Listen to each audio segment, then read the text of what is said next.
All right, welcome to the Ironwood Gym. Okay, a little while back, I put out a video. I believe the title was RDLs colon the good morning or the Romanian deadlift. Um, that video, check that video out if you're interested in learning more about the RDL. It goes into a lot of detail. It has some of the history of the exercise. It goes over different variations of the RDL that you can do to get more out of it, or more specific if you have more specific needs. Just has a lot of stuff in it. But I wanted to put something out that's shorter, easier to watch, just goes over the technique of the RDL, and that's all this video is going to focus on. So, but before we start on that, I want to bring up one thing I didn't talk about in the last video, and that is what the best footwear would be. And I'm not even necessarily going to say it's the best, but ideally, you don't want to be utilizing tennis shoes to squat in, or basketball shoes, or to do RDLs in. The same thing for the squat, or basketball shoes, tennis shoes. Just your regular sneakers are probably not the best option. If you're not that serious about strength training, if you aren't a competitive lifter, it might not be that big of a difference for you. So you're probably okay wearing whatever shoes that you have. If you're trying to handle as much weight as possible and really put your body in the best positions, better shoes are probably going to make a difference. Weightlifting shoes are good shoes, are good weightlifting shoes. I don't recommend them for RDLs. Now, if you have just finished doing cleans and you're going to RDLs, and just probably leave them on would be the best solution. But the thing about weightlifting shoes is they have an elevated heel, okay? And what does that do to you? It's automatically putting your body more forward, where you're wanting everything in an RDL to go backwards, okay? You want everything back up against your hips. So having something that's more flat-soled, such as Chucks or a wrestling shoe or something of that nature, where you can really get back onto your heels, is probably a better option. But as long as you have a nice firm sole, that's the biggest thing that you need out of a shoe, is have something that's very firm and you're not squishing around as you're trying to lift. Okay, so with RDLs, technique of the RDL, the first thing you're going to do is either take the bar out of the rack or deadlift it off the floor. So essentially you're going to be starting at the top. I'm going to take it out of the rack. That's how I prefer to lift, is just to take it out of the rack. It's a little bit simpler for me, and I can handle heavier loads without having to deadlift it first.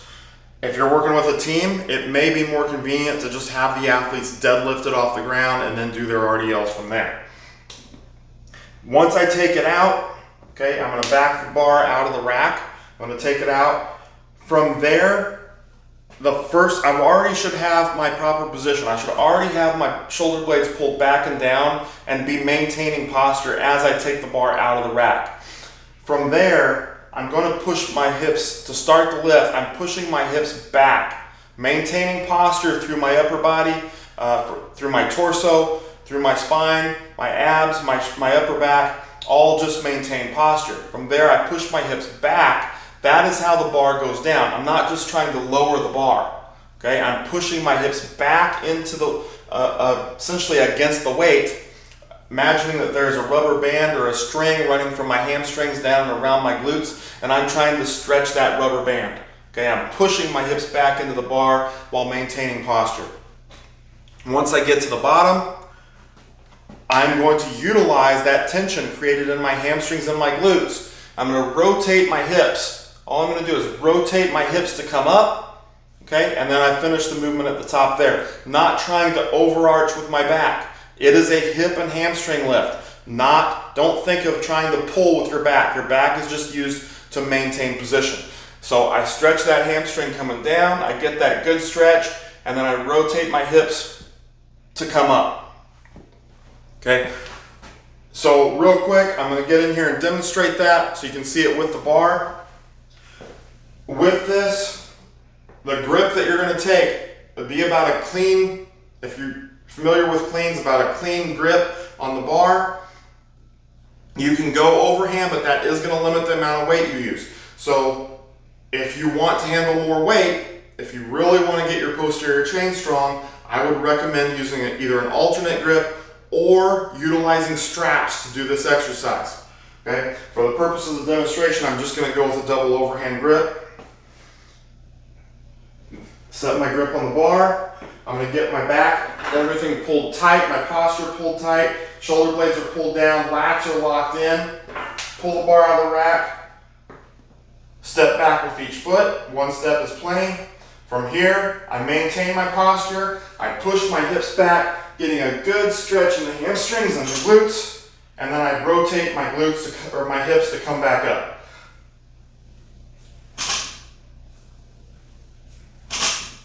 Okay.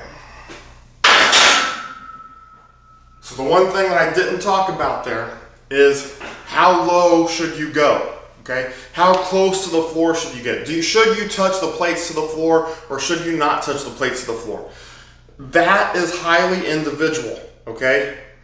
Now for a team, and I'd say I've been in this situation, when you're working with a large team, a lot of time coaches will say, just touch the plates to the floor. And that's how low they want everyone on the team to go. Not the best, but I understand it. I get it. I was in that position. I know what demands that you're facing there. Ideally though, okay, in perfect world, perfect situation, what you're looking for is to get a good stretch in the hamstrings. When you feel that very strong stretch in your hamstrings that doesn't want to let you go any further without ruining your posture, that's when you're going to reverse directions, rotate your hips, and come back up. If you try to force beyond that stretch position, beyond what it feels like you can handle from a stretch, that is when you're going to start to lose posture in your low back, or you're going to stop pushing into your hips and you're not going to get that full stretch that you need.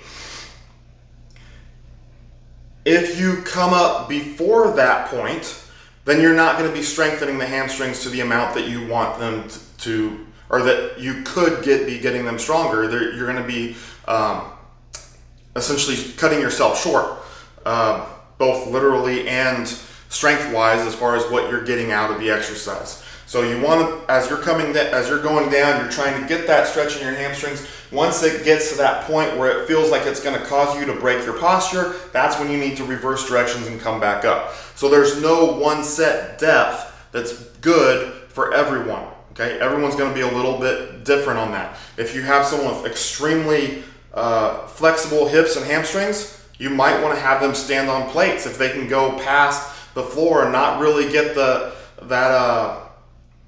that range of motion, because they're not getting the range of motion that they could, because they have such good flexibility. They're getting to the plates to the floor before they're even getting that good stretch. Have them stand on plates, they can go a little bit lower, so long as they're maintaining proper posture and they're still getting that stretch that they need. Going a little bit further is probably going to benefit them. Like I said, I have another video on RDLs. Please check that out. It's a much more detailed. If you're interested in knowing a lot more about the RDL and different variations you could do, check that out. But that is it for today. So until next time, always be in the pursuit of strength.